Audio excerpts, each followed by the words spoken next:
This is the iPhone Air from Apple, and it's the first iPhone in years that I think feels new. And I honestly can't wait to pick it up and start using it again after I've put it back down. So what is it, right? If you're, been living under a big stupid rock, then it is a 5.6 millimeter thin iPhone. It's 165 grams, and it just feels like the iPhone experience that you're used to, just so much thinner. It's got a titanium frame, and it just feels like the future of phones, if that makes sense. Not to mention, which we'll get into here in a second, like the build quality is insane, and it is one of the strongest iPhones that Apple has ever made. I know that they say that kind of stuff in their marketing, but after watching tons of videos of people trying to bend this thing, it's crazy how strong it is versus how thin it is. So there's been a lot of speculation over why this phone exists specifically. And the way I see it is Apple found that Pro phone for many years has meant most expensive, most luxurious, and most powerful.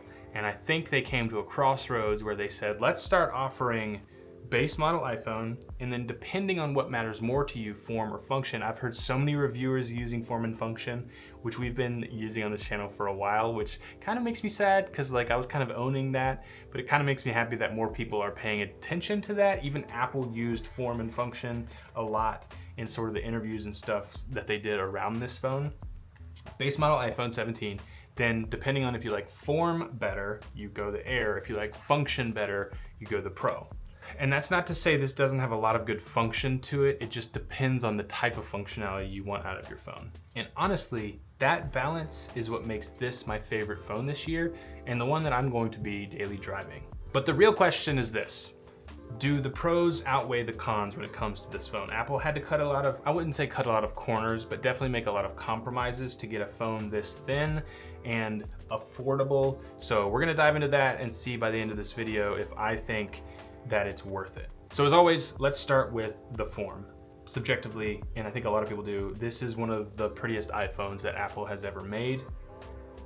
Honestly, I think the 16E is a fantastic looking iPhone because there's no plateau, it's just the camera bump, but it's just so pretty, and it's so thin, and it's such a pleasure to hold in the hand. It's got a 6.5 inch screen. It's an XDR OLED screen. It's got the 120 Hertz ProMotion, which is across the lineup this year, which is great. And it's up to 3,000 nits outdoors. It comes in 4 colors this year, as you've probably seen on Apple's website. And to be honest with you, I really love the cloud white, I think is what it's called.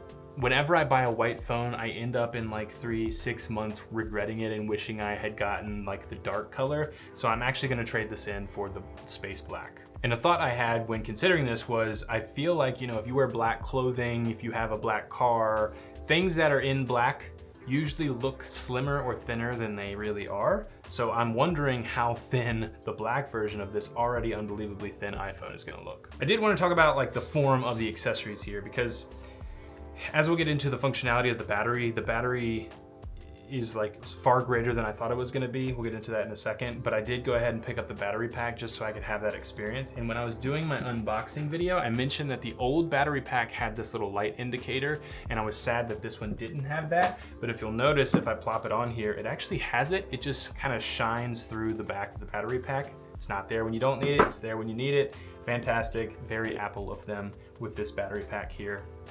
And honestly, the battery pack is thin. It definitely together feels chunkier than even like the 16 did.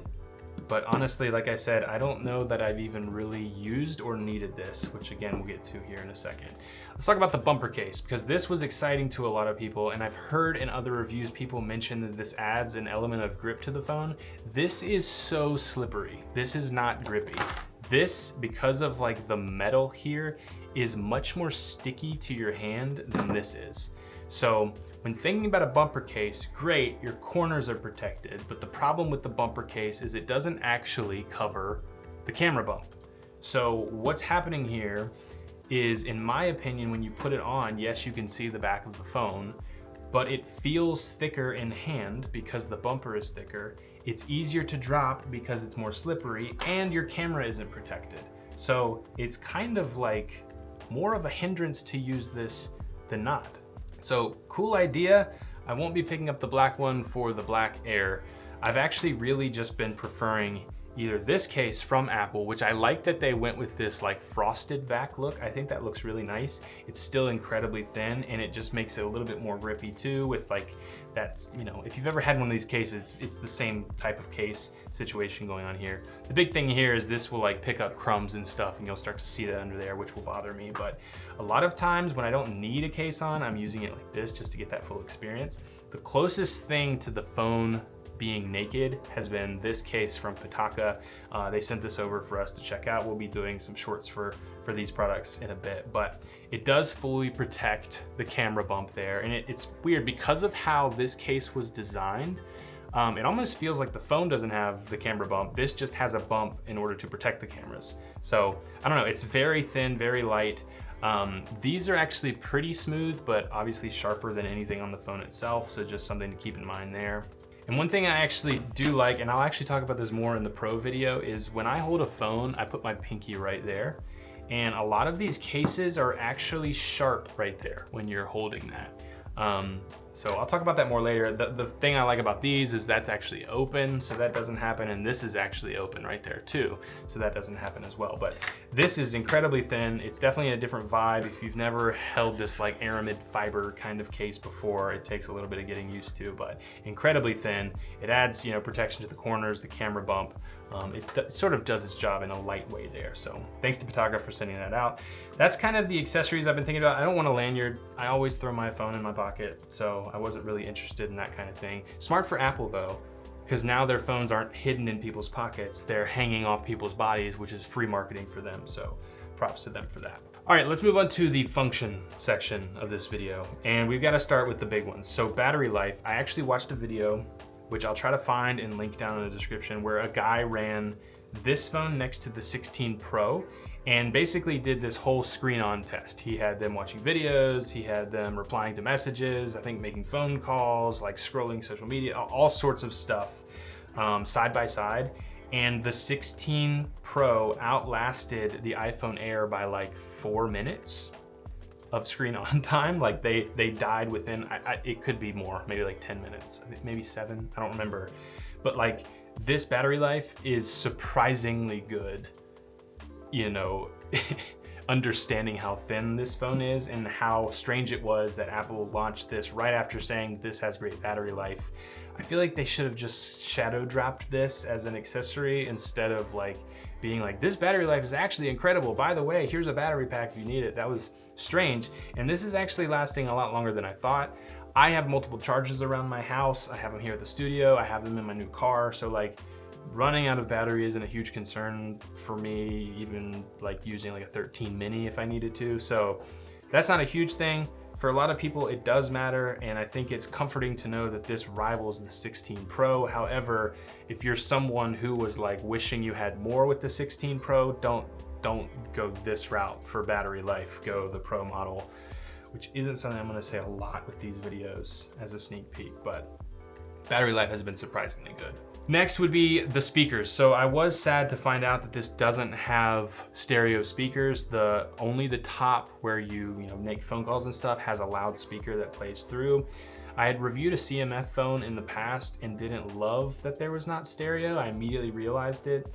But I'll say for the average consumer who's like scrolling TikTok and using your phone vertically like this, you're not really gonna notice a difference there.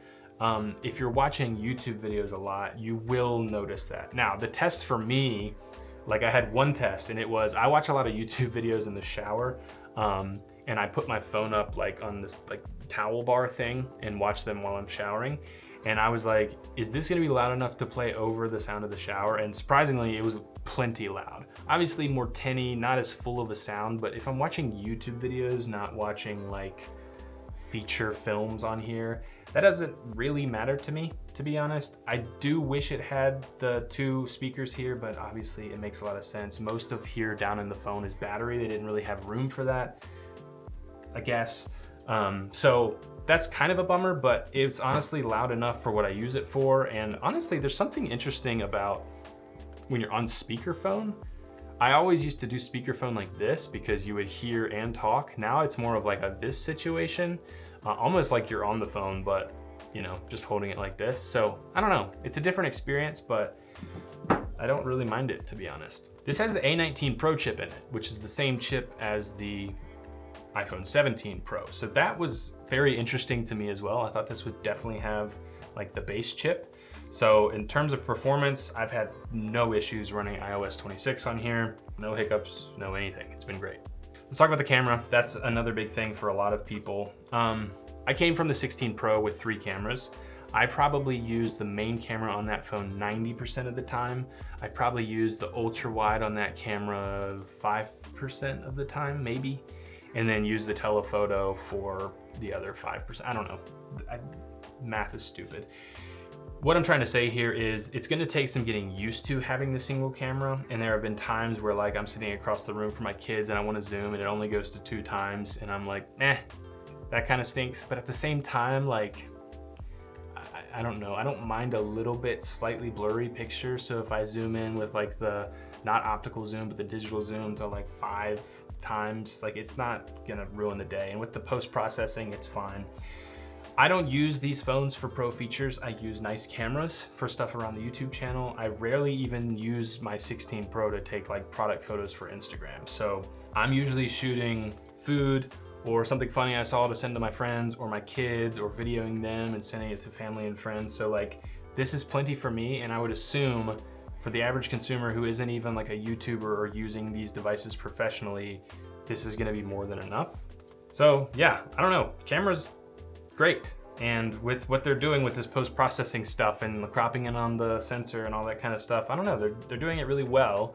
And I've honestly, over the past few days, haven't really been bothered by what this can and can't do. It takes pictures and it takes them well. Right, so who is this for? This is a phone for average consumers who have a little more jingle in their pocket and want a new experience. Because I think so much of what makes our phones stick out to us is the experience of using them. And it's something we talk a lot about here on the channel. It's that form and function and where those are married. Apple has made a split this year where you have form and function. I think this serves much function and form. It looks fantastic, beautiful. So form, check. The function here, depending on who you are, which I think most average consumers, all of those boxes are checked as well. I didn't mention the front-facing center stage thing. Super cool. Everybody's talking about it. I don't need to mention it much, but that's really cool. It's in the whole lineup this year, so it's here as well. Just as a weird aside that just came to me.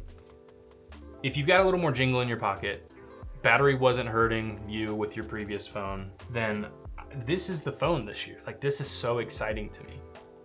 Now, I'm gonna review the Pro and the base model as well. I think, honestly, for most people, the base model iPhone is actually like the sleeper here. Double cameras, cheaper, better battery life, has all the promotion, all the stuff like that someone would really need or maybe even not know they need, you know, all for the cheapest price. So, you know, I got the lavender one for my wife. I'll be talking about that phone more in the full review there, but honestly, this is so exciting to me. And if you're like me, this is the phone this year. So circling back to, do I think that the pros outweigh the cons here? Are the compromises worth it? I think so. I've heard a lot of reviewers saying like no, but they're usually techies who really use their phone for a lot of stuff. I consider myself more of like the casual techie.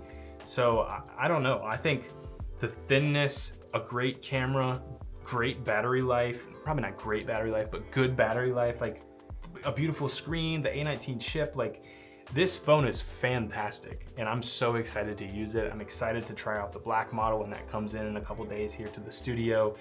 I'm in love. Thanks to Pugh for sending this out. I'll leave links to their products down below. This is fantastic. I want to hear your thoughts. Has this video changed your mind a little bit about the Air, or were you excited about it, or were you absolutely not the second you saw it during the keynote? Again, stick around for the Pro review as well as the base model review. Subscribe for that. Like this video for more like it. I'll also be interested to see how this phone does like 3-6 months down the road, and I'll probably be making a video about that as well. So subscribe for that. Thanks so much for watching. Watch this video next. I think you're gonna love it, and we'll see you all in the next one.